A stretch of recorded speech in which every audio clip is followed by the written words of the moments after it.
ಸಮೀಪ ಸರಣಿ ಅಪಘಾತ, ಅದೃಷ್ಟವಶಾತ್ ಎಲ್ಲರೂ ಪ್ರಾಣಾಪಾಯದಿಂದ ಪಾರು. ಕಲಘಟಗಿ ಸಮೀಪ ದೇವಿಕೊಪ್ಪ ಸಮೀಪ ರಾಷ್ಟ್ರೀಯ ಹೆದ್ದಾರಿಯಲ್ಲಿ ಇಂದು ಮುಂಜಾನೆ 9 ಗಂಟೆಗೆ ಸರಣಿ ಅಪಘಾತ ಸಂಭವಿಸಿದೆ. ಅಪಘಾತದಲ್ಲಿ ಕೆಎಸ್ಆರ್ಟಿಸಿ ಬಸ್, 2 ಕಾರುಗಳ ಹಾಗೂ 1 ಟ್ರ್ಯಾಕ್ಟರ್ ಲಾರಿ ಜಖಂಗೊಂಡಿದ್ದು, ಕಾರಿನಲ್ಲಿ ಪ್ರಯಾಣಿಸುತ್ತಿದ್ದವರಿಗೆ ಸಣ್ಣಪುಟ್ಟ ಗಾಯಗಳಾಗಿದ್ದು, ಅದೃಷ್ಟವಶಾತ್ ಯಾವುದೇ ಪ್ರಾಣಹಾನಿ ಸಂಭವಿಸಿಲ್ಲ. ಸ್ಥಳಕ್ಕೆ ಕಲಘಟಗಿ ಪೊಲೀಸ್ ಠಾಣೆಯ ಸಿಬ್ಬಂದಿ ಆಗಮಿಸಿದ್ದು ಪರಿಶೀಲನೆ ನಡೆಸಿದ್ದಾರೆ.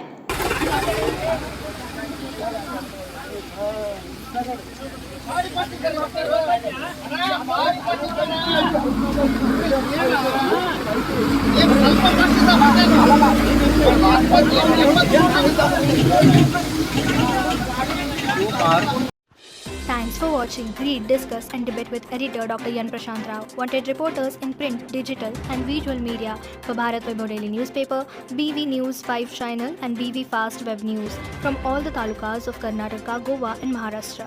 If interested, send your resume to 9019229369.